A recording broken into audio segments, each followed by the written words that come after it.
Standing in the middle of Chicago O'Hare International Airport at 62 years old, watching my only son treat me like an inconvenience he couldn't wait to dispose of, I realized that sometimes the most liberating moment of your life comes disguised as the most humiliating. For 35 years, I had been Rebecca Chen, devoted mother, tireless provider, and apparently, complete fool. But in that moment, as passengers rushed past us and departure announcements echoed through the terminal, I was about to become someone entirely different. Before we jump back in, tell us where you're tuning in from, and if this story touches you, make sure you're subscribed, because tomorrow I've saved something extra special for you. My name is Rebecca Chen, and for most of my adult life, I measured my worth by how much I could give to my son David.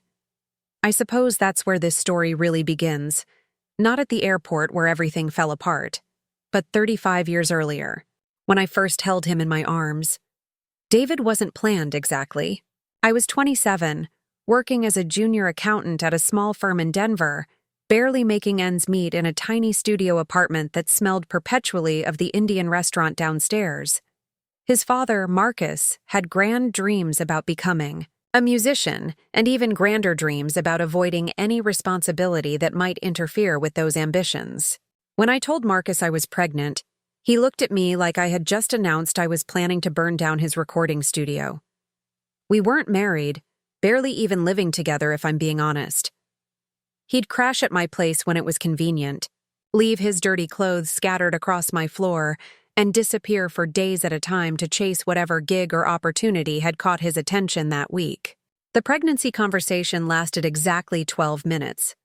I know because I was watching the clock on my microwave, timing his response, somehow hoping that if I gave him enough time to process, he might surprise me with something resembling maturity. Instead, he told me he wasn't ready to be a father, that a baby would kill his music career before it even started, and that I should figure out what I wanted to do, but not to expect him to stick around for it.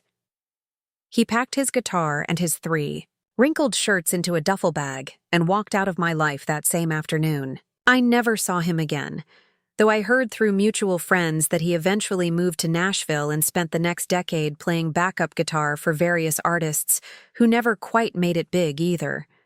So there I was, 27 and pregnant, and suddenly very alone in a city where I knew almost nobody. My parents had passed away in a car accident when I was in college, and I had no siblings to call for help. The few friends I'd made at work were lovely for happy hour drinks and weekend movies, but none of them seemed like the type you'd ask to be your emergency contact for labor and delivery. I considered my options carefully, running through scenarios in my head while I walked to work each morning, my hand resting protectively on my still flat stomach. I could have moved back to my hometown in Oregon, where my high school friend Jenny had promised there was always a spare bedroom in her parents' house if I ever needed it. I could have taken out loans to finish my accounting degree faster and try to establish some kind of financial stability before the baby arrived. I could have made any number of practical, sensible decisions that might have set us both up for an easier life. Instead, I chose love. Pure, uncomplicated, determined love for a child I hadn't even met yet. I decided that David and I would build our own little family, just the two of us, and that I would make sure he never felt the absence of a father because his mother would love him enough for 2 parents. Looking back now, I recognize the naive romanticism in that decision, but at the time it felt like the most natural thing in the world. David was born on a snowy Tuesday in February, 3 weeks early and screaming with the fury of someone who had been deeply inconvenienced by the entire birthing process. The nurse placed him in my arms, and I felt something shift inside my chest, like puzzle pieces clicking into place. He was wrinkled and red and absolutely perfect, with tiny fists that gripped my finger like he was afraid I might disappear too. I whispered promises to him that I intended to keep forever, that I would always put him first, that he would never want for anything I could provide, that my love would be steady and constant and unconditional. Those early years were harder than anything I could have imagined. I worked full-time at the accounting firm and picked up freelance bookkeeping clients in the evenings typing invoices and reconciling accounts, while David slept in his crib beside my desk. I lived on coffee and determination, catching maybe 4 hours of sleep on good nights, constantly calculating and recalculating our budget to make sure we could afford daycare and diapers, and the pediatrician visits that seemed to multiply every time he caught something from the other children. When David was 4, I made the decision to go back to school for my CPA certification. It meant night classes 3 times a week and studying on weekends while he watched cartoons, but I was determined to increase my earning potential. I wanted to give him opportunities I'd never had.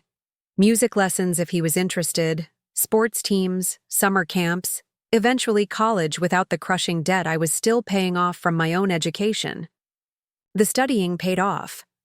By the time David was in elementary school, I had landed a position at a larger firm with better benefits and a salary that finally allowed us to move out of that studio apartment into a real 2-bedroom place in a neighborhood with decent schools. I was proud of what we'd accomplished together, this little team of 2 who had figured out how to make it work against the odds. David was a bright kid, curious and funny and affectionate in the way that made other parents at school pickup ask me wistfully how I'd managed to raise such a sweet boy. He'd run to me after school with artwork clutched in his small hands, eager to tell me about everything he'd learned that day. We had rituals: Friday night pizza and movie marathons, Saturday morning trips to the library where he'd check out stacks of books about dinosaurs or space exploration, Sunday afternoon walks around the lake near our apartment where he'd collect interesting rocks and ask me endless questions about how things worked. I loved those years more than I can adequately express. Yes, I was tired constantly, and yes, there were moments when I wondered what my life might have looked like if I'd made different choices. But watching David discover the world, seeing his face light up when he mastered something new, being the person he ran to when he was scared or excited or just needed a hug, those experiences filled up all the empty spaces in my life in a way I hadn't expected. When David hit middle school, things started to shift subtly. He became more interested in what his friends thought than what I thought, which I understood was perfectly normal adolescent development. He started asking questions about his father that I answered as honestly as I could, without sharing the more painful details of Marcus's abandonment. I told him that his dad was a musician who wasn't ready to be a parent, and that sometimes adults make choices that hurt people they care about, but that didn't mean there was anything wrong with David. High school brought new challenges. David wanted designer clothes like his classmates, expensive electronics, a car when he turned 16. I worked overtime whenever it was available, took on additional freelance clients, and slowly built up my savings to make sure he could have those things. Not because they were necessities, but because I wanted him to fit in, to feel confident, to never have to explain why his mother couldn't afford what other parents could provide. The car was a particular point of pride for me. I surprised him on his 16th birthday with a used Honda Civic that I'd spent months researching and saving for. It wasn't new or flashy, but it was reliable and safe, and the look on his face when I handed him the keys made every extra hour of work worth it. He threw his arms around me and thanked me over and over, and for a moment we were back to being that tight little team we'd always been.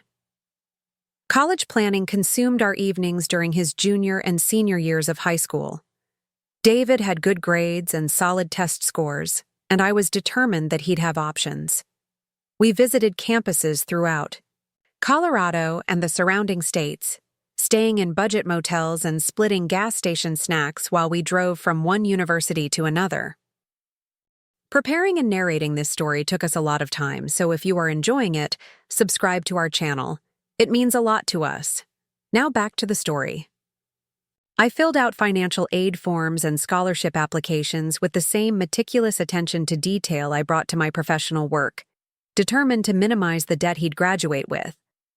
When the acceptance letters started arriving, David had several good options. The decision came down to 2 schools: a state university in Colorado that offered him a partial scholarship, and a prestigious private college in California that had accepted him but with minimal financial aid. The private school would mean significantly more debt for both of us, but it also offered better connections, smaller class sizes, and the kind of prestige that might open doors for him later. I remember sitting at our kitchen table one evening, in April, surrounded by printed emails and financial aid award letters, trying to help him make the decision. David was 17, overwhelmed by the magnitude of the choice, looking to me for guidance the way he had when he was small, and needed help reaching something on a high shelf. "What do you think, Mom?" he asked, his voice carrying the weight of someone who understood that this decision would shape the next phase of his life. I looked at him across the table, this young man I'd raised on my own, and felt the familiar surge of protectiveness that had motivated every major decision I'd made since the day he was born. The private school would mean taking out significant loans, probably working additional clients for years to pay them off, maybe delaying my own retirement plans. But it would also mean David would have advantages I'd never had, connections that could launch him into a career with real financial security. "I think," I said carefully, "that you should choose the school where you'll be happiest and most challenged. Don't worry about the money. We'll figure that part out." So David went to the private college in California, and I took out the loans to make it happen. For 4 years, I worked 60-hour weeks and lived on a shoestring budget while sending him monthly checks to cover his expenses beyond tuition and room and board. I wanted him to be able to focus on his studies without having to work a job that might interfere with his academic performance or social opportunities. He called me regularly during his freshman and sophomore years, sharing stories about his classes and his friends and the internship opportunities he was exploring. I loved those conversations, hearing the excitement in his voice as he described the world opening up for him. When he called to tell me he'd been accepted into an exclusive study abroad program in London for his junior year, I didn't hesitate to find a way to help fund that experience too, even though it meant taking on additional freelance work that kept me at my computer until nearly midnight most nights. The changes were gradual, so subtle that I didn't recognize them as warning signs at the time. David's phone calls became less frequent and more functional, focused on logistics rather than the personal details he used to share so freely. When he came home for winter break during his junior year, he seemed restless in our apartment, eager to get back to school where his real life was happening. He mentioned his girlfriend Emma for the first time that Christmas, describing her father's successful law practice and her family's house in Marin County with an admiration that made me slightly uncomfortable.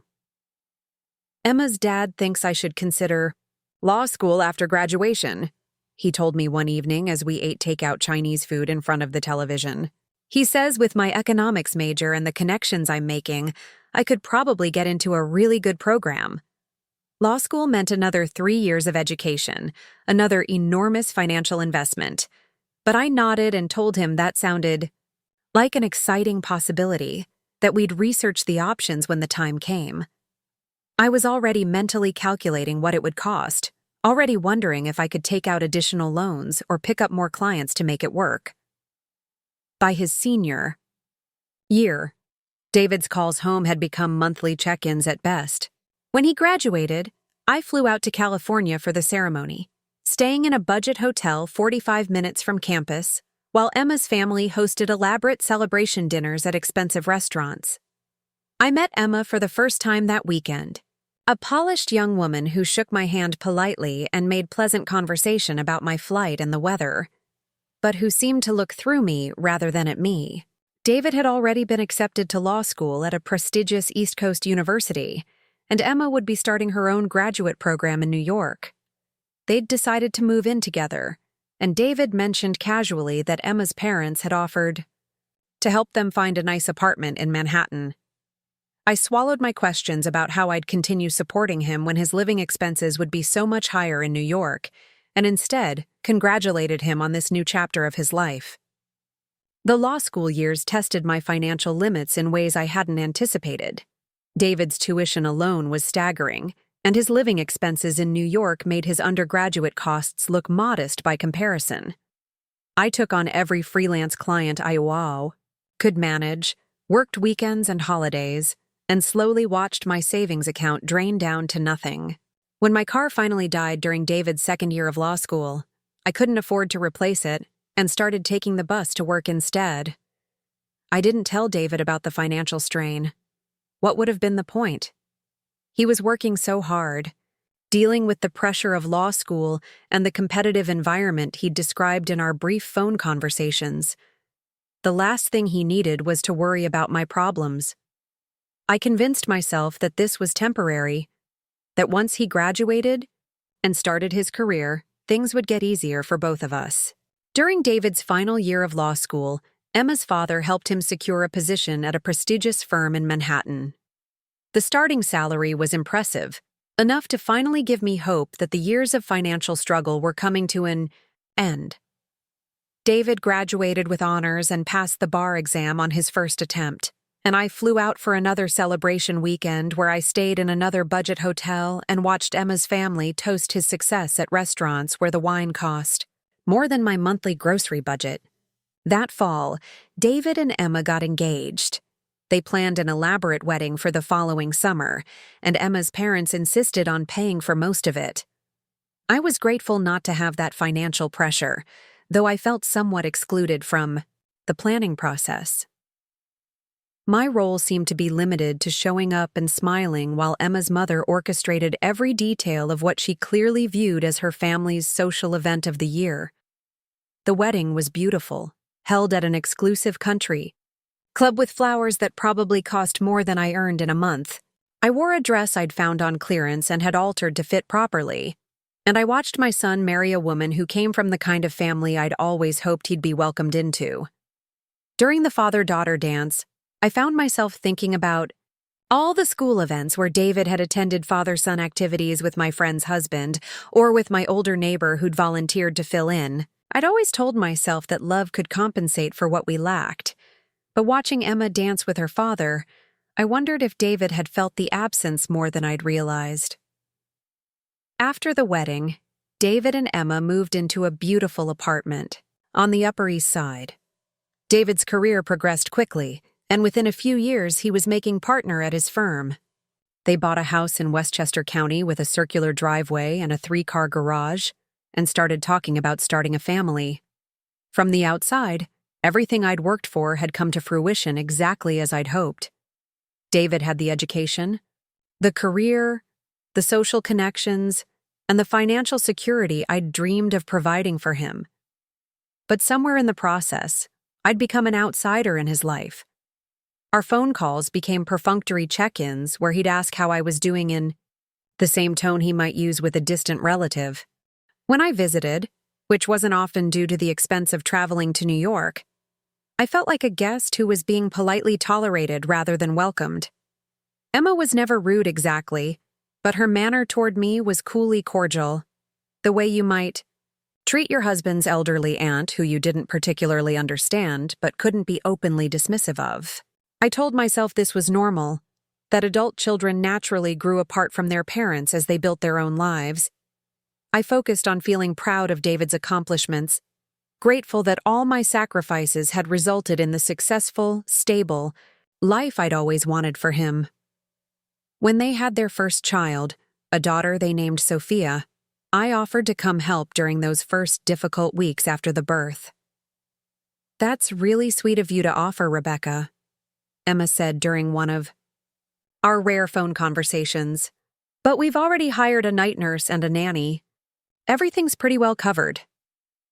Rebecca, not Mom, which I understood since Emma's own mother was still very much alive and involved, but not even some variation of a grandparent name for Sophia to use.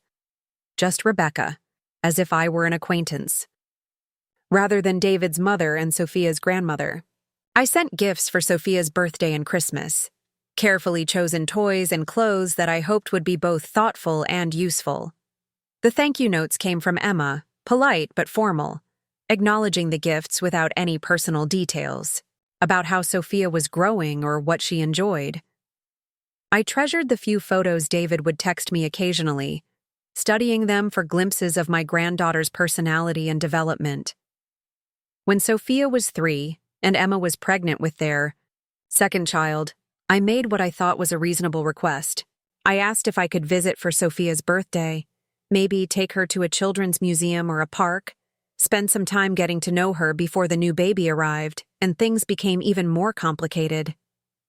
"The thing is," David said when I called, to discuss the visit, "Emma's been pretty stressed about the pregnancy, and her parents are already planning to come for Sophia's birthday weekend. It might be too much to have everyone here at once." I suggested coming a different weekend, offered to stay in a hotel to minimize the inconvenience, proposed any number of alternatives that might work better for their schedule. But David seemed to have an excuse for every suggestion, and eventually I realized that I wasn't being rescheduled. I was being politely declined. That conversation marked a turning point in my understanding of where I stood in David's life. I wasn't a priority, or even a significant consideration in his family's plans. I was an obligation he managed from a distance, someone whose feelings he wanted to avoid hurting, but whose presence he didn't particularly want to include in his actual life. The realization was devastating in a way I hadn't expected. For 35 years, my entire identity had been built around being David's mother, the person who loved him unconditionally and supported him through everything. I'd never developed hobbies or friendships or interests that weren't somehow connected to his well-being and success.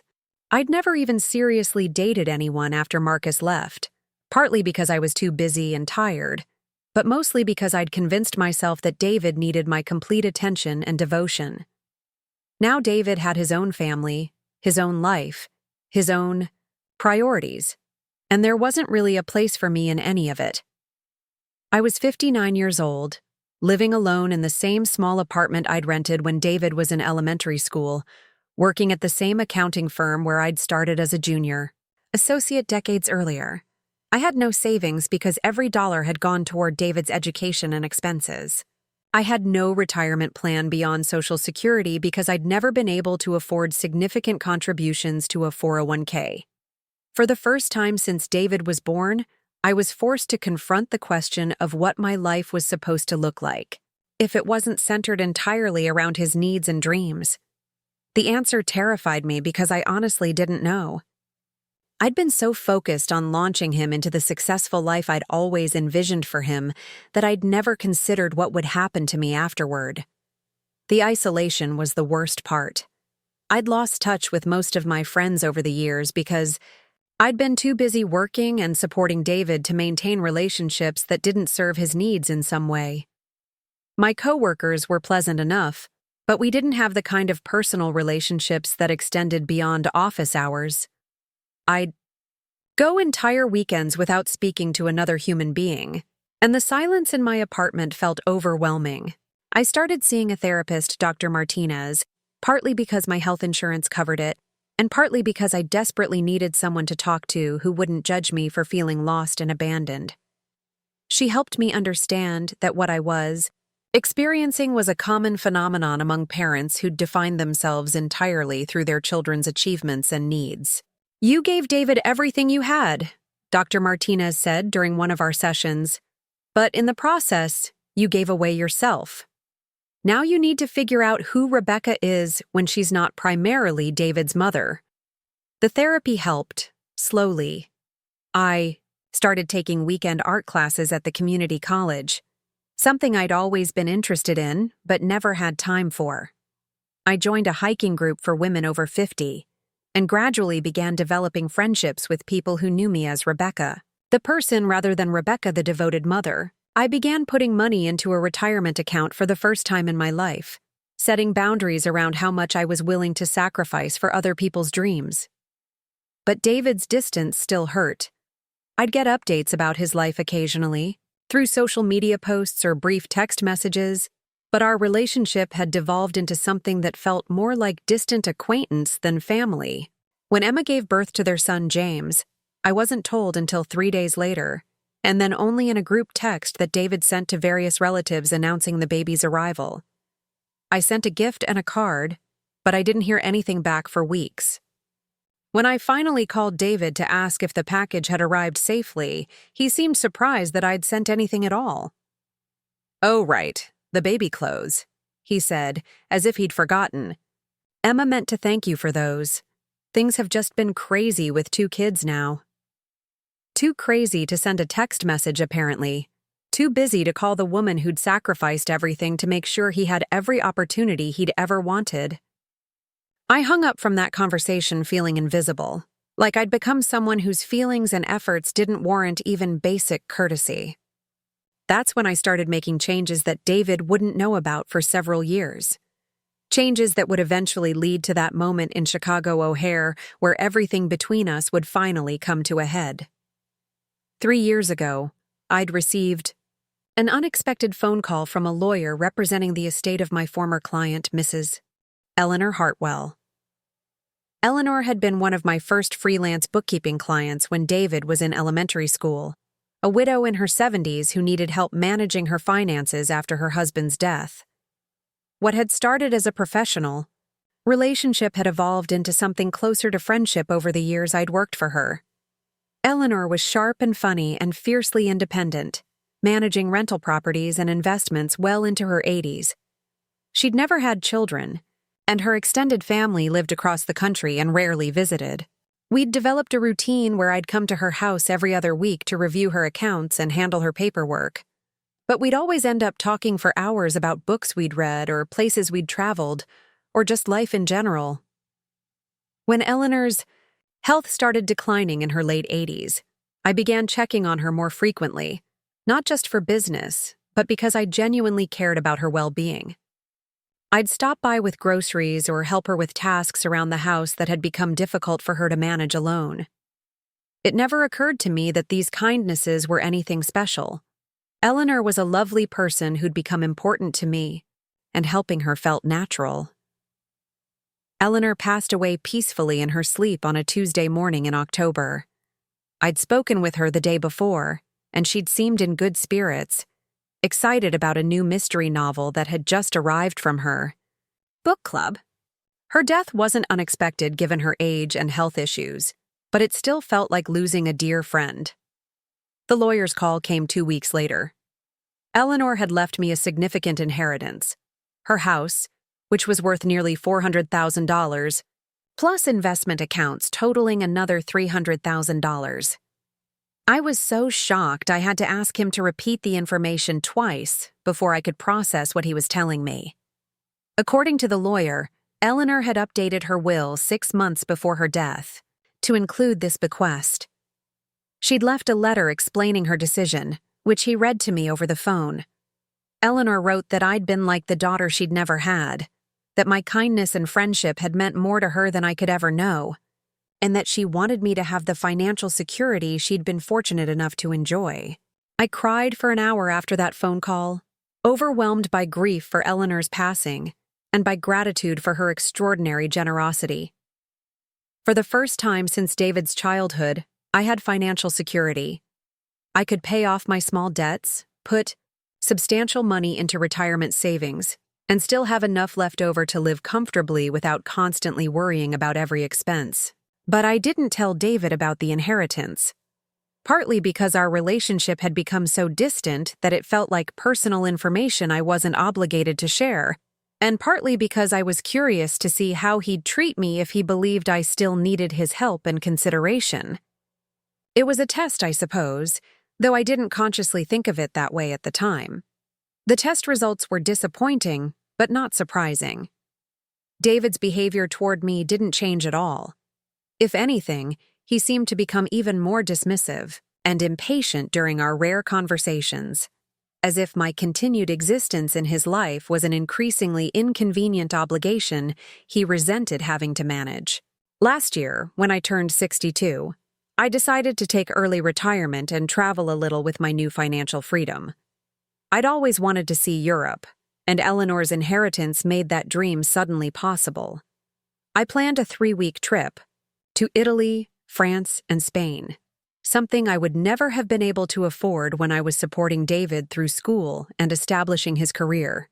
I mentioned the trip to David during one of our quarterly phone calls, expecting him to be happy that I was finally doing something for myself. Instead, his response was skeptical and slightly condescending. "Are you sure that's a good idea financially?" he asked. "European travel is pretty expensive, and you're going to need to be careful with money once you retire." I assured him that I'd planned the trip carefully and could afford it, but I didn't mention Eleanor's inheritance. Part of me wanted to see if he'd show any interest in my happiness or well-being beyond his apparent concern about my potentially becoming a financial burden to him later. "Well," he said, "I guess you know your own situation. Just make sure you're not being impractical." Impractical. As if I hadn't spent 35 years being the most practical person in the world, sacrificing every personal desire to ensure his success and security. As if I hadn't earned the right to make my own decisions about how to spend money that was legally and ethically mine. The trip to Europe was wonderful, liberating in ways I hadn't anticipated. I stayed in charming bed and breakfasts, ate at sidewalk cafes, visited museums and historic sites I'd only read about in books.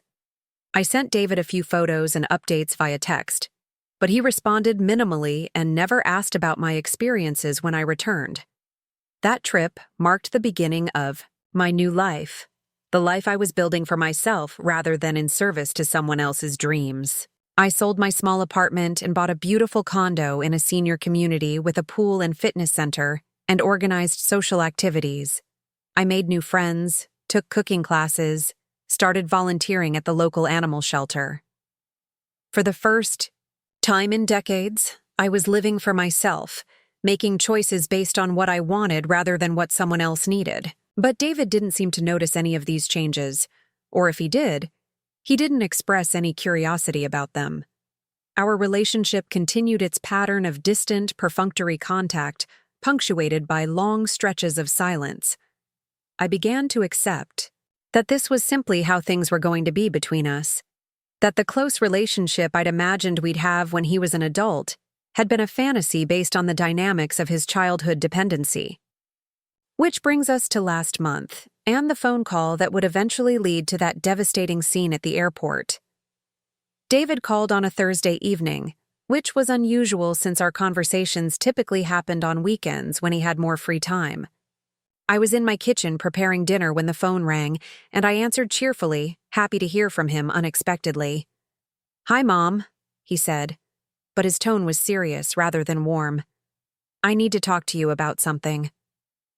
My first thought was that something was wrong with Emma or one of the children, and my stomach immediately clenched with worry. "Is everything okay? Is everyone healthy?" "Everyone's fine," he assured me quickly. "It's about something else. Emma and I have been talking, and we've decided that we need to make some changes in our family situation." I sat down at my kitchen table, setting down the wooden spoon I'd been using to stir pasta sauce. "What kind of changes?" David took a deep breath before continuing. "The thing is, the kids are getting older, and they're starting to ask questions about why they hardly ever see their grandmother. Sophia asks about Emma's parents all the time because they visit regularly and take her places, but she doesn't really know you at all." My heart started beating faster. Was David finally going to acknowledge how excluded I'd been from their family life? Was he calling to apologize and invite me to have a more substantial relationship with my grandchildren? "Emma and I have been thinking that maybe it would be better for everyone if we were just more honest about the situation," David continued. "The kids deserve to have clarity about their family relationships, and maintaining this pretense that we're close when we're really not isn't helping anyone." I felt like the floor had dropped out from under me. "What pretense?" "David, I'm your mother. These are my grandchildren. I know we haven't seen each other as much as I'd like, but that doesn't mean—" "Mom," David interrupted, and his voice carried a firmness that reminded me uncomfortably of his father. "Let's be realistic here. You've never really been a significant part of our lives. You live across the country, you don't have much in common with Emma or her family, and honestly, your financial situation makes things awkward when you visit." My financial situation? I repeated, stunned by the direction this conversation was taking. You can't afford to travel much. You stay in budget hotels when you do visit.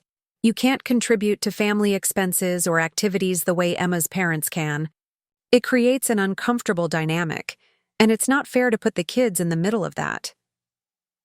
I sat in silence for a moment, trying to process what David was telling me.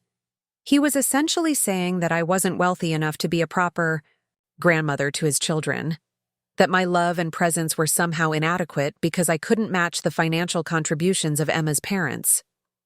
David, I said carefully, I understand that Emma's parents have more money than I do, but that doesn't mean I can't have a meaningful relationship with Sophia and James.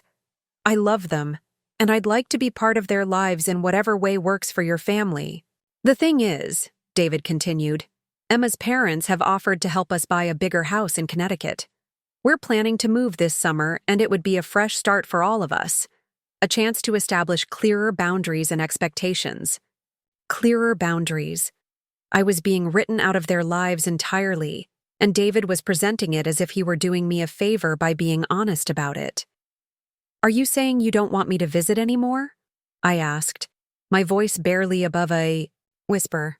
I'm saying that maybe it's time we stopped pretending we have the kind of relationship that requires regular visits and constant contact. You did your job raising me, and now I have my own family to focus on. It's not personal, Mom. It's just practical. Practical. The word hit me like a physical blow. After 35 years of devotion, of sacrifice, of unconditional love, my relationship with my son was being dismissed as impractical. What about the children? I managed to ask. What will you tell them about me? We'll be honest. We'll tell them that Daddy's mom lives far away and they don't see her very often, but that she loves them. When they're older, if they want to reach out and develop their own relationship with you, that'll be their choice. Their choice. As if loving your grandchildren and wanting to be part of their lives was some kind of imposition that required their permission. I don't remember much about the rest of that conversation. I think I said something about needing time to process what David had told me, and he said he understood, but that their decision was final. After I hung up, I sat at my kitchen table for hours, staring at the pasta sauce that had long since gone, cold, trying to understand how the child I'd devoted my entire life to could dismiss me so easily. The next few weeks passed in a blur of hurt and anger and disbelief. I found myself going through old photo albums, looking at pictures of David as a baby, as a toddler, as a young boy who'd run to me with skinned knees and bad dreams and excited stories about his day. I read through cards he'd made me for Mother's Day when he was small, with crayon drawings and misspelled declarations of love. I tried to reconcile those memories with the man who'd just told me I was no longer needed in his life. Dr. Martinez helped me work through some of the emotional devastation during our sessions. She reminded me that David's behavior reflected his own issues and limitations rather than my worth as a person or as a mother. She encouraged me to focus on building my own life and relationships rather than trying to force a connection with someone who'd made it clear he didn't value what I had to offer. But the hurt ran deeper than anything therapy could quickly heal. I'd given David everything I had: my youth, my energy, my financial resources, my dreams for my own future. I'd shaped every major decision in my life around his needs and welfare. And now he was telling me that none of that mattered, that I was essentially a stranger who'd outlived her usefulness. 3 weeks ago, David called again. This time his tone was businesslike, as if he were calling to confirm a dental appointment. Emma and I have been invited to a wedding in Chicago next weekend, he said without preamble. It's one of her law school friends, and it's going to be a pretty big social event. Emma's parents will be there, and a lot of people from her professional network. I waited for him to explain why he was telling me this, though I had a sinking feeling I already knew. The thing is, David continued, Emma's friend specifically mentioned that she'd love to meet my family, and Emma's been talking about how close our families are. It would look strange if you weren't there, especially since Emma's parents will be prominently involved in the wedding festivities. So I was being invited not because they wanted me there, not because they valued my presence or company, but because my absence would be socially awkward for Emma. I was being asked to play a role in their family theater, to pretend we had the loving relationship they wanted to project to their social circle. I see, I said slowly. And what exactly would you want me to do at this wedding? The moment I hung up from that conversation with David, something crystallized inside me. For 35 years, I had bent myself into whatever shape was needed to accommodate his life, his needs, his vision of what our relationship should look like. But asking me to perform the role of loving mother at a social event while simultaneously cutting me out of his actual life was a bridge too far. I stared at my phone for several minutes after ending the call, and then I did something I'd never done before in all our years together. I called him back. "David," I said when he answered, "I've thought about your invitation, and I need to decline." There was a pause on the other end of the line. "What do you mean, decline?" "Mom, this is important. Emma's really counting on you being there." "I'm sure she is," I replied, surprised by how calm my voice sounded. "But I won't be attending. If you need someone to play the role of your devoted mother for social purposes, you'll have to find another solution." "I don't understand why you're being so difficult about this," David said, and I could hear the irritation creeping into his tone. "It's one weekend. You'd enjoy Chicago, and the wedding will be at a really nice venue." "David," I said firmly, 3 weeks ago you called to tell me that I was no longer a meaningful part of your family's life. You made it clear that my presence was awkward and unwanted, that it would be better for everyone if I simply faded into the background. Now you want me to pretend none of that happened so you can avoid an embarrassing conversation at a social event. "That's not what this is about," he protested, but his voice lacked conviction. "Then what is it about? Help me understand why I should spend my time and money traveling to an event where I'm wanted only as a prop in your performance of family happiness." David was quiet for a long moment. When he spoke again, his tone had shifted to something I recognized from his childhood, a wheedling quality he'd used when he wanted something he knew he wasn't entitled to. "Look, I know things have been complicated between us lately. Maybe this could be a chance for us to spend some time together, work through some of those issues." In the middle of a wedding weekend surrounded by Emma's professional network, that seems like an odd venue for family reconciliation. "We could arrive a day early," David suggested. "Spend some time, just the three of us. Maybe take the kids to see some sights in Chicago before the wedding events start." For just a moment, I felt the familiar pull of hope that had sustained me through so many disappointments over the years. Maybe David was genuinely interested in rebuilding our relationship. Maybe he'd realized that cutting me out of his life entirely was a mistake. But then I remembered the coldness in his voice during our last conversation, the casual way he'd dismissed 35 years of devotion as impractical. This invitation wasn't about reconciliation. It was about convenience. "I appreciate the offer," I said, "but I don't think that's what either of us really wants. You've made your position clear, and I respect that, but I won't pretend to be something I'm not for the benefit of your social obligations." David's tone hardened. "Fine. If you want to be stubborn about this, that's your choice. But don't expect Emma and me to keep making efforts to include you if you're going to throw them back in our faces." "I understand," I said, and for the first time in years, I genuinely meant it. I finally understood exactly where I stood in David's life, and while it was painful, it was also clarifying.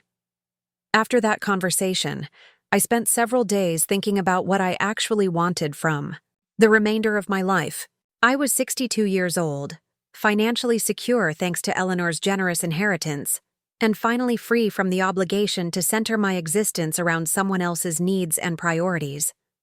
For the first time since David was born, I could make decisions based entirely on what would make me happy. The answer came to me during a conversation with my friend Patricia from my hiking group. We were having coffee after our Saturday morning walk when she mentioned a travel program she'd discovered for active seniors, small group tours designed for people who wanted to explore the world without the limitations of traditional tourist packages. "I've been looking at their European river cruise," Patricia said, showing me a glossy brochure on her phone. 3 weeks through Germany, Austria, and Hungary, with stops in all the cities I've always wanted to see. The group size is limited to 20 people, and they focus on cultural experiences rather than just sightseeing. I found myself studying the photos of charming riverside towns and historic castles, imagining myself strolling through medieval squares and sampling local wines in cozy taverns. When Patricia mentioned that there was still space available for a departure in 2 weeks, I surprised myself by asking for the contact information. That evening, I called the tour company and booked the trip. It was expensive, nearly $8,000 for the 3-week package, but for the first time in my adult life, I had the luxury of making decisions based on what I wanted rather than what I could afford. The irony wasn't lost on me that David's dismissal of my financial limitations had come just months before those limitations became irrelevant. I spent the next 2 weeks preparing for the trip with an excitement I hadn't felt in years. I bought new clothes, researched the cities we'd be visiting, and practiced basic German phrases using a language app on my phone. The night before my departure, I called David to let him know I'd be traveling and unreachable for several weeks. "You're going on another trip?" he asked, and I could hear the familiar note of disapproval in his voice. "Mom, you really need to be more careful about your spending. These travel expenses are going to add up." "I appreciate your concern," I said, "but I'm comfortable with my financial decisions. I just don't want you to end up in a situation where you need help later because you are impractical now," David continued. "Emma and I have our own financial obligations, and we can't be expected to support you if you don't plan properly for retirement." There it was again. That assumption that my value to him was measured entirely in terms of potential burden versus potential benefit. The idea that I might simply be living my life for my own enjoyment, without any reference to his convenience or preferences, seemed to be beyond his comprehension. "David," I said calmly, "you don't need to worry about my retirement planning. I have that well in hand." "Do you, though?" he pressed. "Because from where I'm sitting, it looks like you're spending money you don't have on trips you don't need, while you should be focusing on practical concerns." I almost told him about Eleanor's inheritance right then. The temptation to see his reaction, to watch him scramble to recalibrate his assumptions about my financial situation, was nearly overwhelming. But something held me back. Maybe it was pride, or maybe it was simple curiosity about how far his dismissive attitude would go before something forced him to reconsider. "I understand your perspective," I said instead, "but I'm an adult, and I'm capable of making my own financial decisions. You don't need to manage my money or my choices." David sighed heavily. "Fine. Just don't say I didn't warn you when reality hits." The river cruise was everything I'd hoped for and more. Our group was a collection of interesting, adventurous people in their 50s, 60s, and 70s who'd decided to prioritize experiences over possessions in their later years. I shared a table at dinner with Margaret, a retired teacher from Portland, and Robert and Susan, a couple from Phoenix who'd been traveling extensively since Robert's retirement from engineering. The conversations were stimulating in ways I'd forgotten were possible. We discussed history and art and literature, debated politics and philosophy, shared stories about our careers and families and dreams for the future. For the first time in years, I felt intellectually engaged, valued for my thoughts and opinions rather than tolerated as an obligation. On our third day, as we toured a medieval monastery in the Austrian countryside, Margaret asked me about my family. I found myself giving her an abbreviated version of my relationship with David, focusing on his successful career and beautiful family while glossing over the more painful aspects of our current dynamic. He sounds very accomplished, Margaret said thoughtfully. You must be proud of everything he's achieved. I am, I replied, and realized I meant it despite everything else. David's dismissal of me didn't diminish the satisfaction I felt in knowing that the sacrifices I'd made had given him opportunities he wouldn't have had otherwise. Do you get to see your grandchildren often? Margaret continued. I hesitated before answering. Not as much as I'd like. They live on the East Coast, and David and his wife are very busy with their careers. Margaret nodded sympathetically. It's so hard when families are spread out geographically. My daughter lives in Seattle, and I only see my grandson a few times a year. But we video chat regularly, and he sends me drawings and photos. Technology makes it easier to stay connected than it used to be. I didn't mention that David and I rarely video chatted, that I received photos of my grandchildren primarily through his occasional social media posts, that I'd never received a drawing or craft project from either Sophia or James. The contrast between Margaret's description of long-distance grandparenting and my own experience was too stark to explain without revealing more about my family situation than I was comfortable sharing. The cruise continued through Germany and Hungary, each day bringing new sights and experiences that filled me with a sense of wonder I'd almost forgotten was possible. In Budapest, I stood on the deck of our ship as we sailed past the illuminated Parliament building, feeling grateful for Eleanor's gift and for my own decision to finally prioritize my happiness. On our last evening, the tour group gathered for a farewell dinner at a restaurant overlooking the Danube. As we shared highlights from our 3 weeks together, I realized that this trip had marked a fundamental shift in how I saw myself.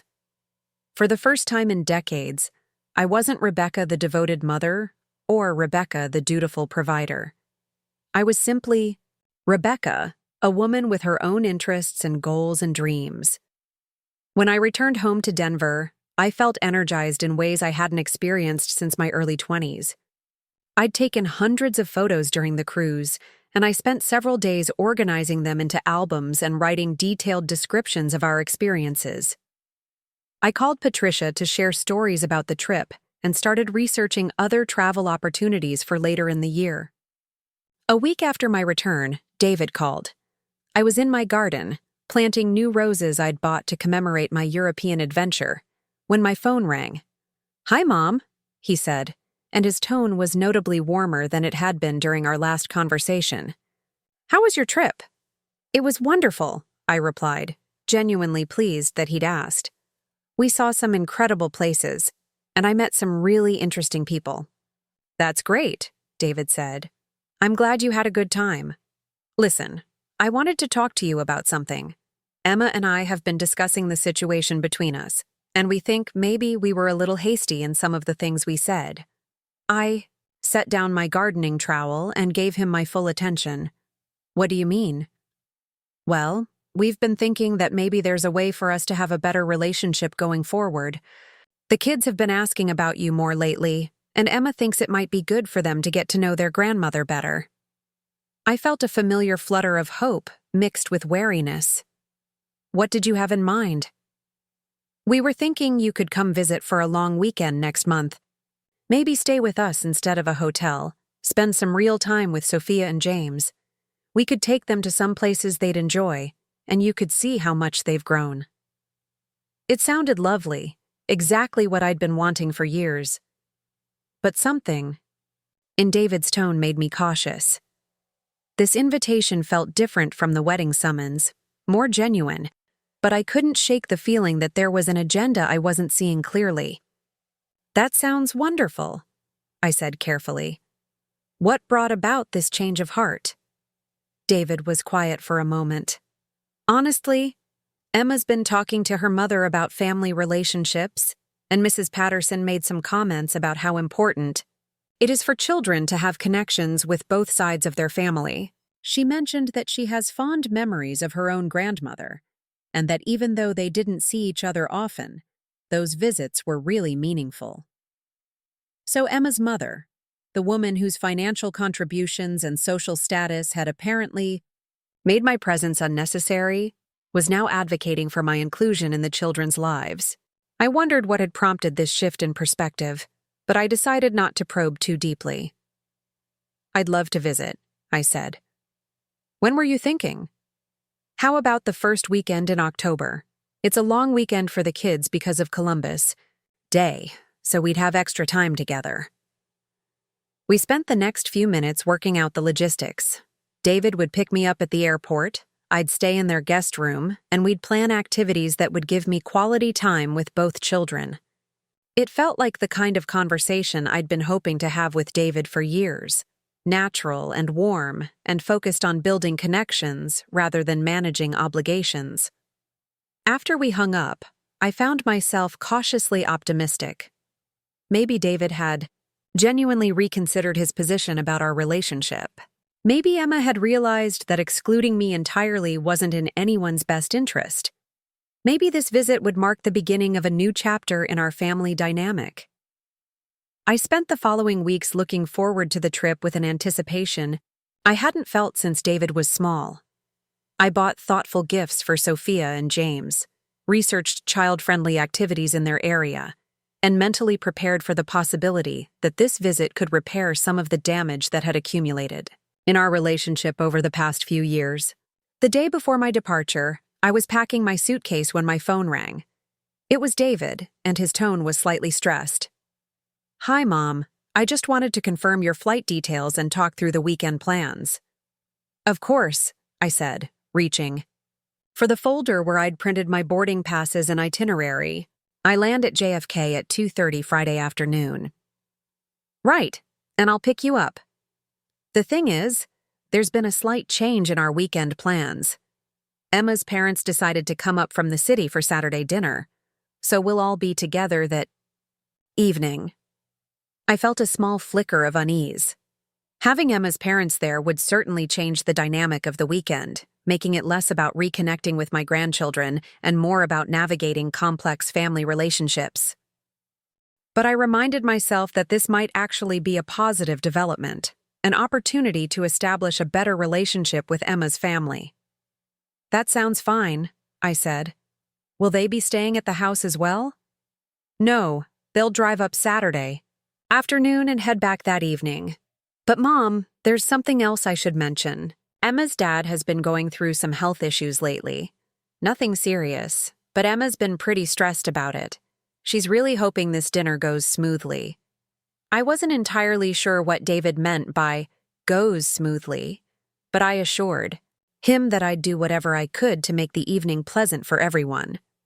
We talked through a few more logistical details, and I went to bed that night feeling excited about the visit, despite my slight concerns about the family dinner. Friday morning dawned clear and cool, perfect flying weather. I arrived at Denver International Airport with plenty of time to spare, checked my bag, and settled into a coffee shop near my gate to wait for boarding. I'd dressed carefully for the trip, choosing clothes that struck a balance between being appropriately grandmotherly and demonstrating that I was doing well financially and personally. As I sat reviewing the photos from my European cruise on my phone, I reflected on how much my life had changed in the past year. 12 months ago, I'd been living in my cramped apartment, working at a job that paid the bills but offered little satisfaction, and centering my entire emotional life around a son who barely acknowledged my existence. Now I had financial security, a comfortable home, new friendships, and experiences that had enriched my perspective in ways I was still discovering. The transformation hadn't been easy.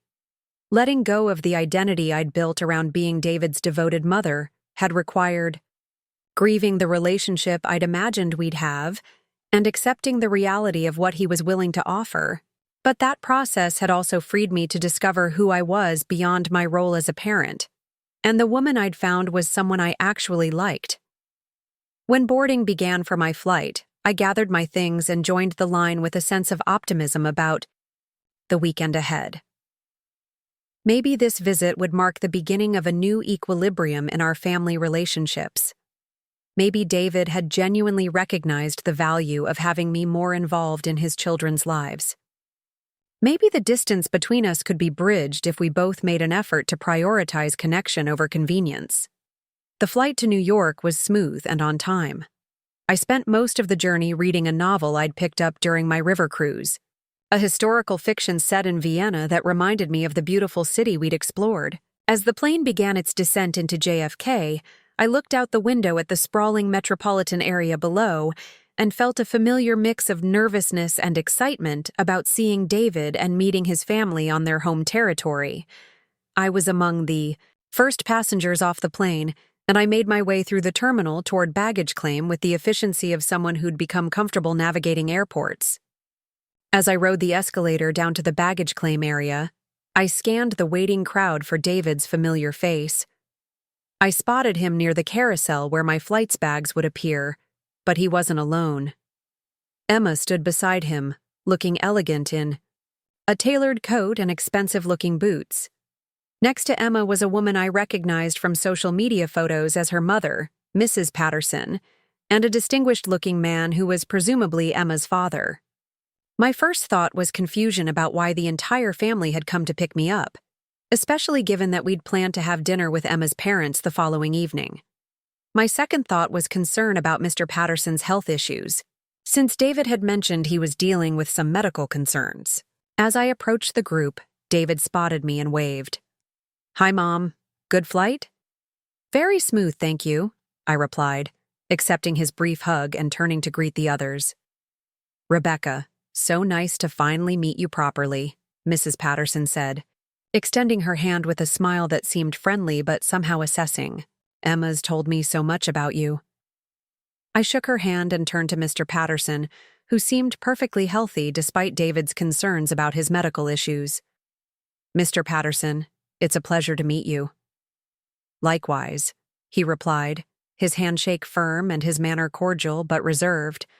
As we waited for my bag to appear on the carousel, Emma explained their presence at the airport. "We thought it would be nice to all drive back together, maybe stop for an early dinner on the way home. The kids are with our nanny for the evening, so it seemed like a good opportunity for the adults to get acquainted." It wasn't what I'd expected, but it seemed like a thoughtful gesture. I retrieved my suitcase, and we made our way to the parking garage where David had left his car. The Mercedes SUV was spacious enough to accommodate all 5 of us comfortably, and I found myself in the middle row between Mrs. Patterson and Mr. Patterson, while David drove and Emma navigated from the front passenger seat.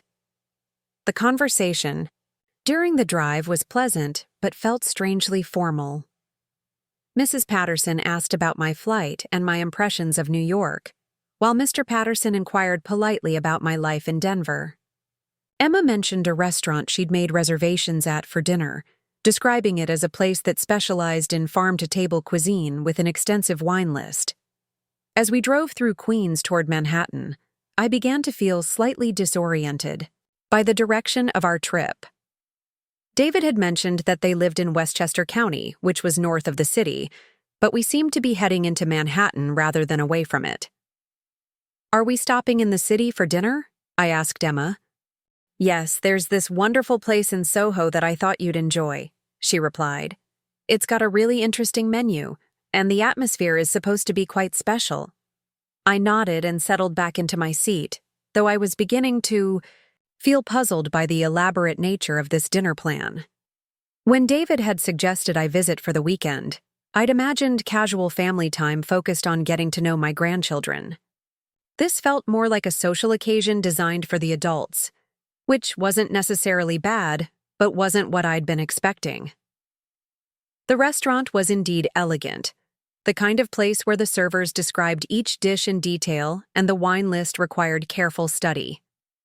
We were seated at a round table near a window overlooking a charming cobblestone street, and I found myself appreciating the sophisticated atmosphere, even as I wondered about the purpose of this particular dinner. Mrs. Patterson proved to be an engaging conversationalist, sharing stories about her academic career and asking thoughtful questions about my work in accounting.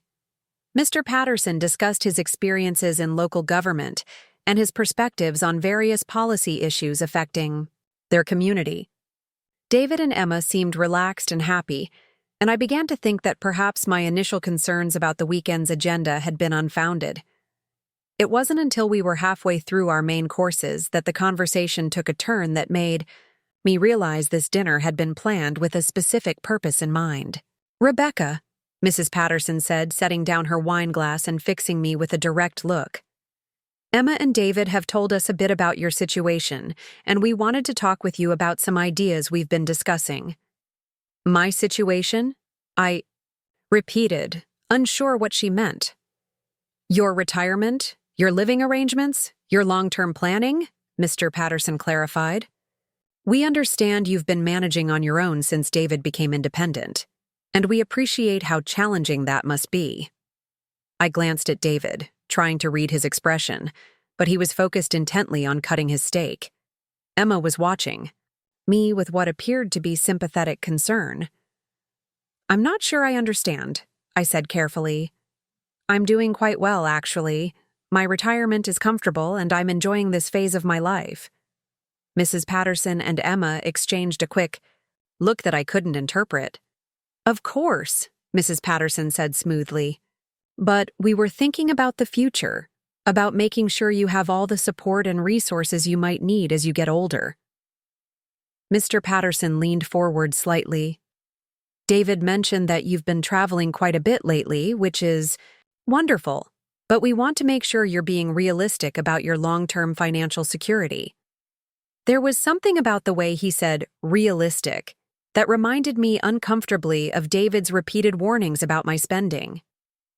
I began to suspect that this dinner conversation had been planned in advance, that the four of them had discussed my financial situation and reached conclusions that they now intended to share with me.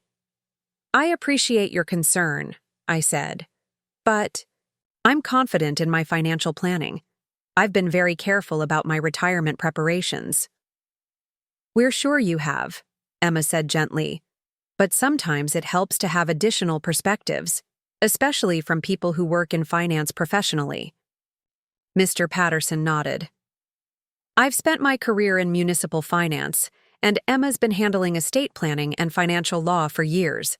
We've seen a lot of situations where people think they're prepared for retirement but haven't fully considered all the variables." I was beginning to feel like I was being subjected to some kind of intervention, as if they'd decided I was incapable of managing my own affairs and needed their guidance to avoid financial disaster. The condescending tone was familiar from my conversations with David, but having it come from people I'd just met felt particularly galling. "What exactly are you suggesting?" I asked, trying to keep my voice level. Mrs. Patterson reached into her purse and pulled out a folder. "We've put together some information about a wonderful retirement community about an hour from David and Emma's house. It's specifically designed for active seniors who want to maintain their independence while having access to support services, as needed." She opened the folder and showed me glossy brochures featuring smiling elderly people playing golf and attending art classes. The facility looked pleasant enough, but I was stunned that they'd taken it upon themselves to research housing options for me without my input or consent.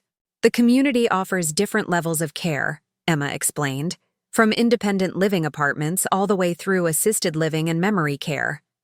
It's a continuum of care model, so you'd never have to worry about moving again as your eye needs change." "And the best part," David added, speaking for the first time since this conversation had begun, "is that it's close enough for us to visit regularly and for you to be involved with the kids as they grow up." I stared at the brochures, trying to process what was happening. These four people had apparently decided that my current living situation was inadequate, that my financial planning was insufficient, and that I needed to relocate to a retirement facility where I could be monitored and managed by professionals. "How much does this place cost?" I asked, though I suspected I already knew the answer would be substantial. Mr. Patterson named a figure that was indeed expensive, though not beyond what I could afford with Eleanor's inheritance. But that wasn't the point. The point was that they'd made assumptions about my financial limitations and my care needs without consulting me, and they were presenting their solution as if it were a foregone conclusion. We know it's a significant investment, Mrs. Patterson said, but we've been talking about ways to make it work. David and Emma are doing very well financially, and we're in a position to help with the costs. It would be our way of ensuring that you're properly cared for. Properly cared for, as if I were a dependent relative who needed to be placed somewhere safe and supervised. As if the independent life I'd built for myself was somehow inadequate or unsustainable. This is very thoughtful, I said slowly, but I'm perfectly content with my current living situation. I have a beautiful condo, good friends, activities I enjoy. I'm not looking to make any major changes.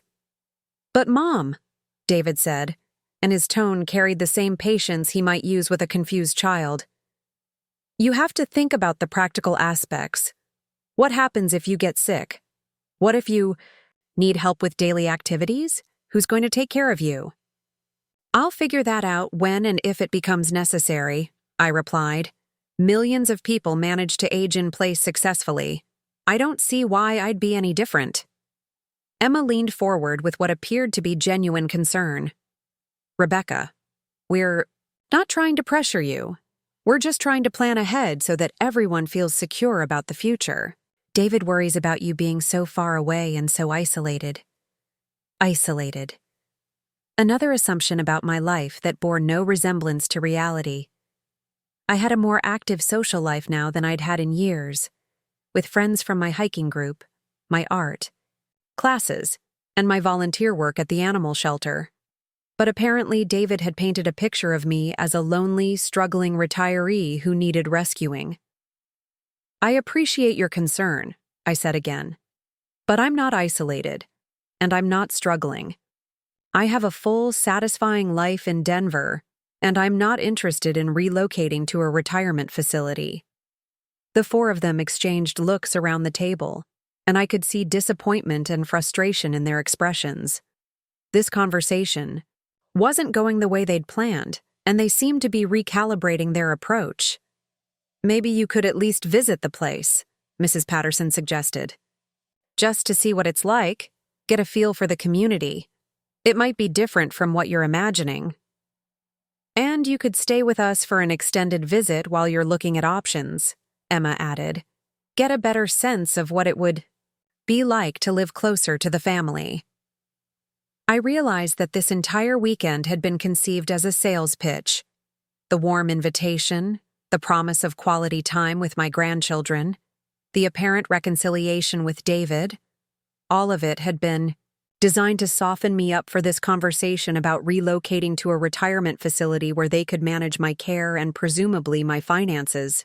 The betrayal felt deeper than David's previous dismissals because this one had been disguised as an olive branch. For a few weeks, I'd allowed myself to hope that our relationship might be improving, that he'd recognize the value of having me in his life. Instead, he'd simply found a new way to manage what he perceived as the problem of my existence. I need to think about all of this, I said, closing the folder of brochures and pushing it back toward Mrs. Patterson. It's a lot to process. Of course, she said smoothly. We don't expect you to make any decisions tonight, but we did want you to know that we're all committed to making sure you have the support you need. The rest of the dinner passed in a blur of strained conversation and forced smiles. I answered questions about my travel experiences and asked polite questions about their work and community activities. But my mind was elsewhere, trying to understand how I'd so completely misread the purpose of this visit. When we finally left the restaurant, David suggested that we drive directly back to their house rather than staying in the city.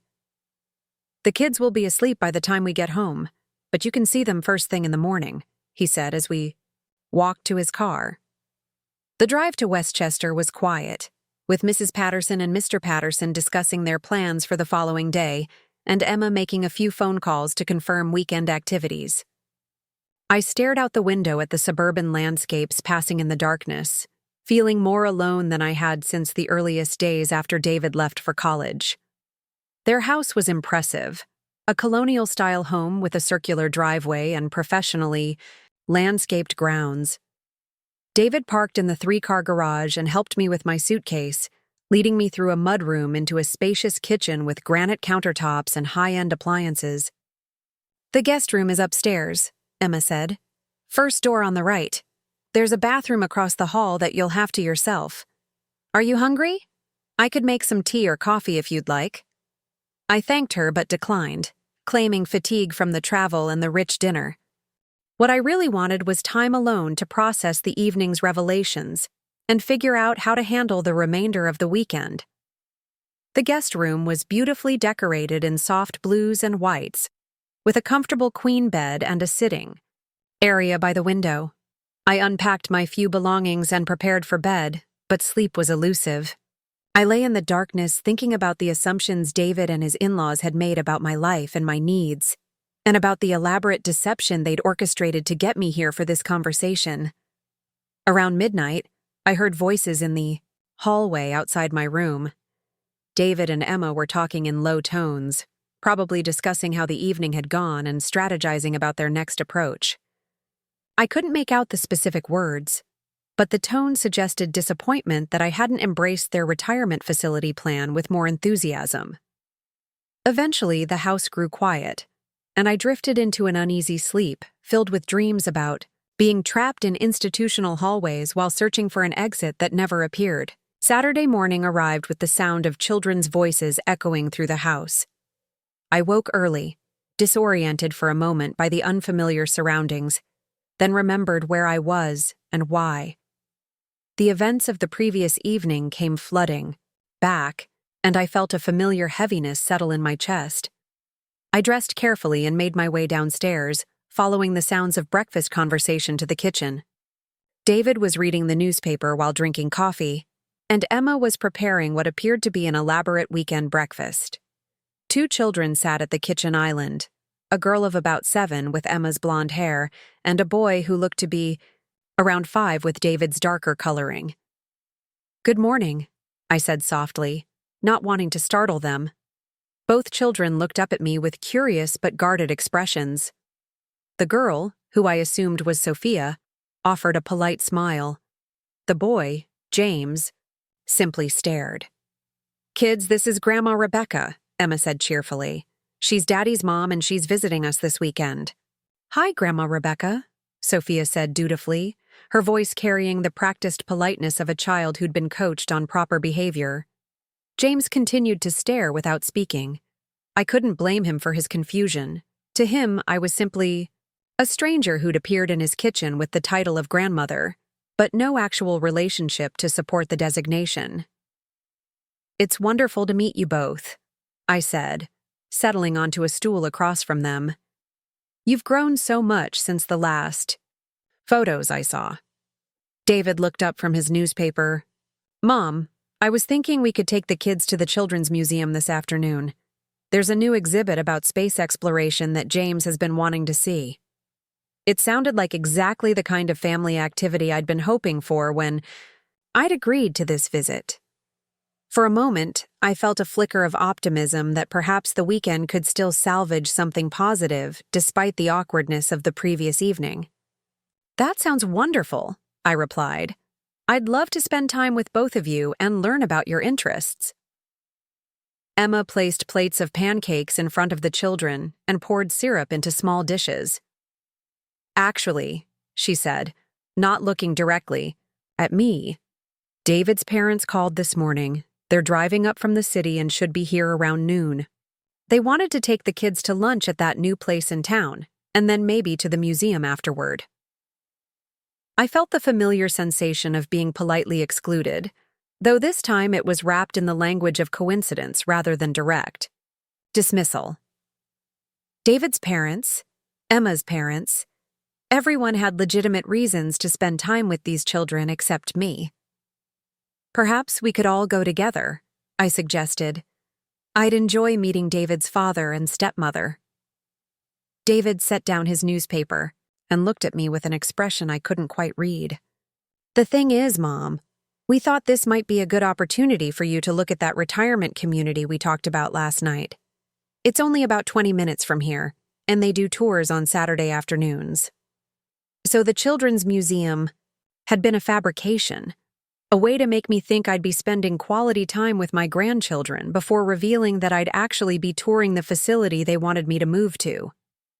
The deception felt like a physical blow. "I thought I made it clear last night that I'm not interested in relocating," I said, trying to keep my voice level despite my growing anger. "We know," Emma said gently, "but we thought if you could just see the place, talk to some of the residents, you might understand why we think it would be such a good fit for you." James spoke for the first time since I'd entered the kitchen. "Why is the sad lady eating breakfast with us?" The innocent question from my 5-year-old grandson cut through all the adult pretense and politeness. To him, I was simply a sad lady, a stranger whose presence in his home made no sense and brought an uncomfortable tension to what should have been a cheerful family morning. "She's not sad, sweetie," Emma said quickly. "She's just tired from traveling." But James had seen something the adults were trying to hide. I was sad, deeply and fundamentally sad about the way this visit was unfolding, about the realization that even this apparent reconciliation was just another form of management and manipulation. "You know what?" I said, standing up from the kitchen. "Island, I think I'm going to change my flight and head home today instead of staying through the weekend." David looked genuinely surprised. "Mom, don't be dramatic.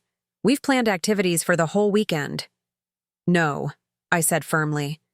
"You've planned activities that exclude me while creating the illusion of inclusion. I didn't come here to be managed or manipulated into making decisions about my life that you've already decided are best for me." Emma set down the syrup pitcher and turned to face me fully. "Rebecca, I think you're misunderstanding our intentions. We're genuinely trying to help." "Are you?" I asked.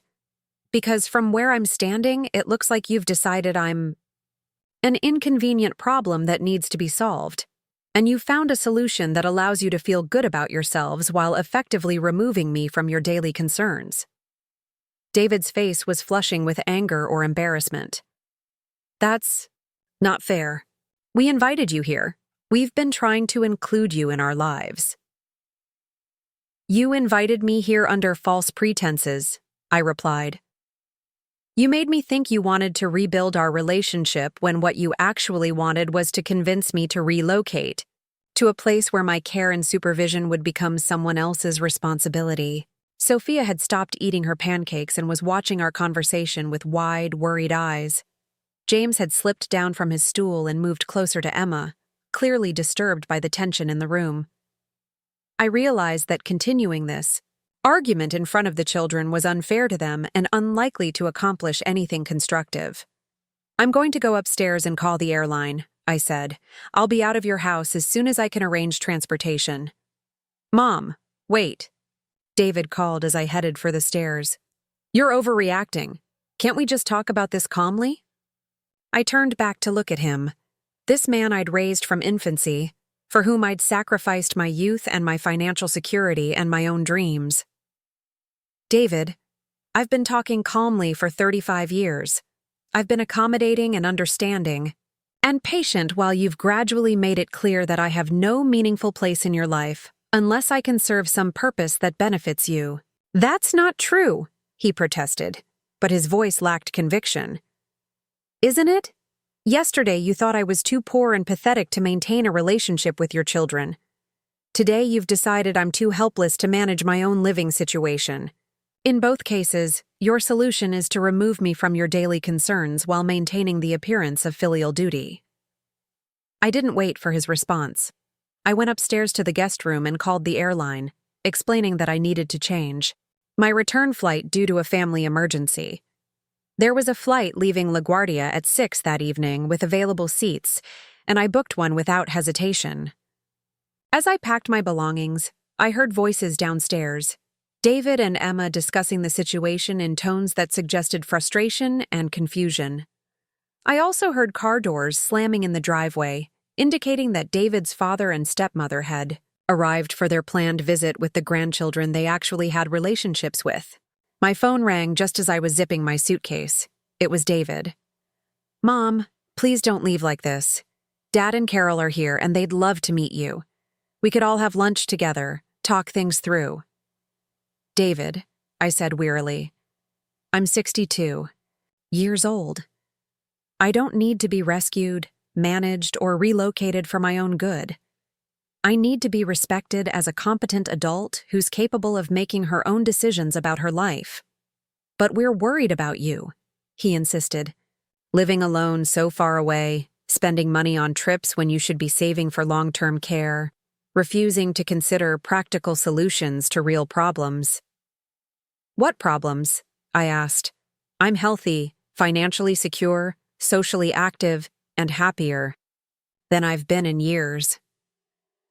The only problem I can see is that my happiness doesn't fit with your narrative about what my life should look like.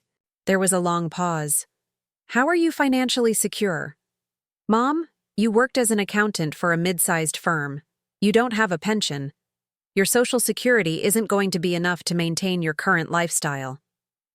This was the moment I'd been both dreading and anticipating for months.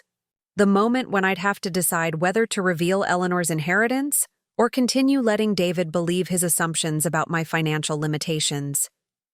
David, I said calmly, 3 years ago, a client I'd worked with for many years passed away and left me a substantial inheritance.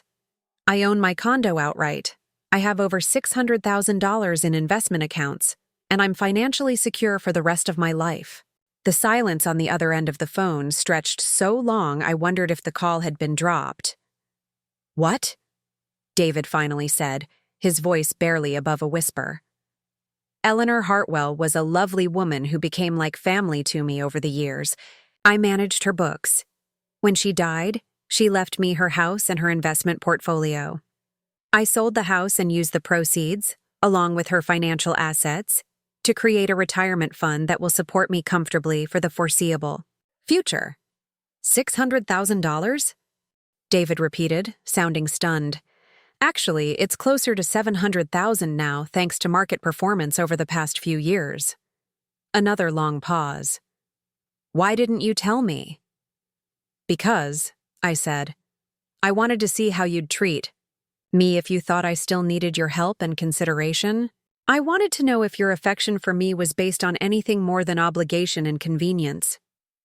That's not fair, David said, but his voice had lost its earlier confidence. Isn't it? For the past several years you've made it clear that having me in your life is more burden than benefit. You've excluded me from family events, limited my contact with my grandchildren, and repeatedly suggested that my very existence is somehow problematic for your family's well-being. Now that you think I need care and supervision, you're suddenly interested in being involved in my life again. I could hear voices in the background, Emma and David's father asking questions that David was trying to deflect with hand gestures. Mom, I need to think about all of this. Can we talk later today, after you've had some time to cool down? David, I said gently. I'm not angry. I'm sad and I'm disappointed. But I'm not angry. I'm also not going to spend the rest of my life waiting for you to decide whether I'm worth including in your family. What does that mean? It means that I'm going to live my life for myself from now on. If you decide you want a genuine relationship with me, one based on mutual respect and affection rather than management and obligation, you know how to reach me. But I won't be pursuing a relationship with you or your children anymore. I ended the call and finished packing. 20 minutes later, I called a taxi to take me to the airport. As I waited by the front door with my suitcase, David appeared at the top of the stairs. Mom, please don't go. Not like this. How would you prefer I go? I asked. Should I pretend to consider your retirement facility? Should I act grateful that you've finally noticed I exist? Should I apologize for having the audacity to be financially independent without consulting you first? David came down the stairs slowly, his face pale and his expression confused. I don't understand why you're so upset. We were trying to help. No, I said firmly. You were trying to solve what you perceived as the problem of my existence. There's a difference. The taxi pulled into the driveway and I opened the front door. Behind David, I could see Emma and an older couple who were presumably his father and stepmother, all of them watching this scene with expressions of bewilderment and concern. "Goodbye, David," I said. "I hope you find whatever it is you're looking for." As the taxi pulled away from the house, I felt a complex mixture of sadness and relief. The relationship I'd spent 35 years nurturing was effectively over, but the obligation to keep trying to earn David's love and respect was over too. The flight home was peaceful. I'd managed to upgrade to first class using miles I'd accumulated during my travels, and I spent the journey reading and reflecting on the weekend's events. By the time we landed in Denver, I'd made peace with my decision to walk away from David's family drama.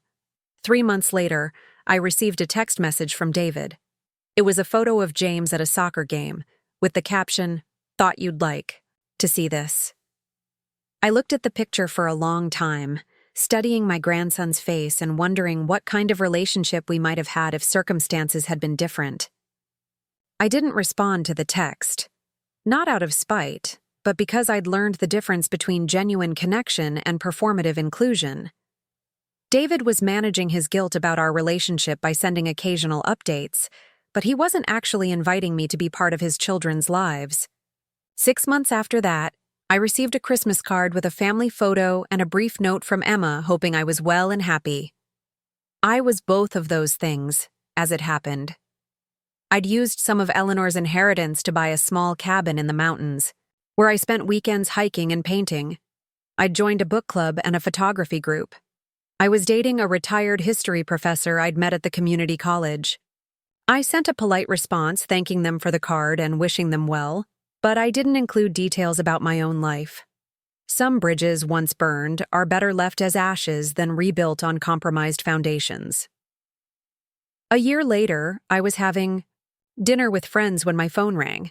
It was David, calling from what sounded like a hospital.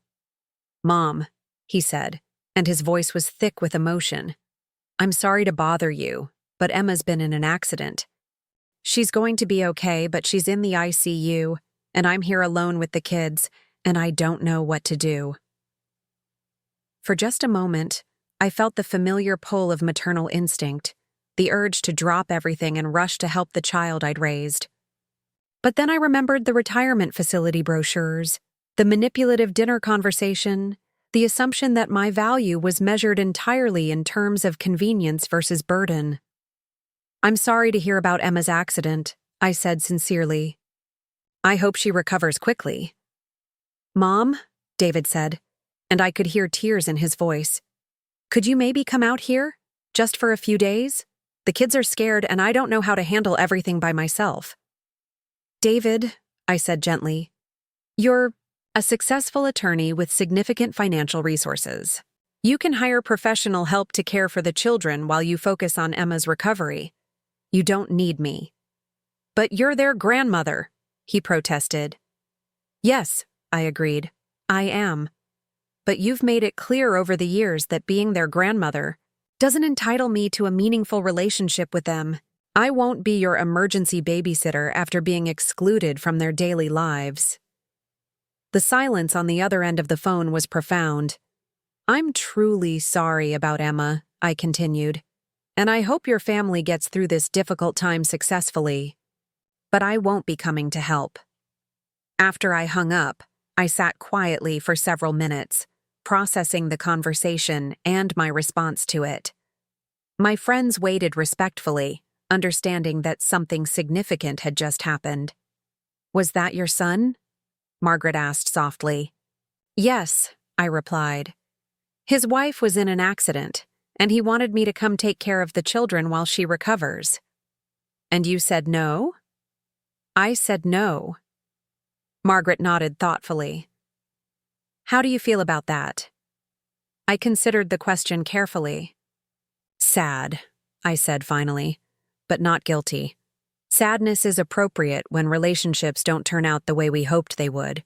Guilt would only be appropriate if I'd done something wrong." That conversation was 2 years ago.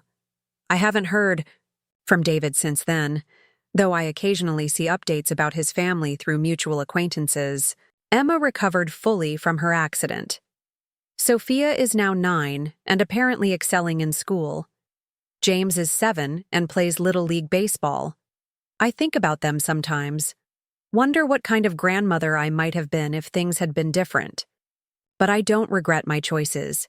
I learned, perhaps later than I should have, that love without respect is not really love at all. It's obligation disguised as affection, duty masquerading as devotion. At 65, I'm living a life I never could have imagined when I was 27 and pregnant and terrified. I travel extensively, pursue interests I'm passionate about, maintain friendships based on mutual enjoyment rather than familial obligation. I volunteer with literacy programs and serve on the board of the local animal shelter. I've published several articles about retirement planning in financial magazines, drawing on my professional background and personal experience. Sometimes people ask if I miss being a grandmother, if I regret not having a relationship with David's children. The honest answer is that I miss the idea of being a grandmother more than the reality of what that relationship would have looked like within the constraints David was willing to accept. I chose myself, finally and completely. It took 62 years and a humiliating scene at a family dinner to get there. But I arrived at a place where my worth isn't determined by how much I can sacrifice for other people's convenience. That, it turns out, was the most important lesson I ever learned. Up next, you've got 2 more standout stories right on your screen. If this one hit the mark, you won't want to pass these up. Just click and check them out.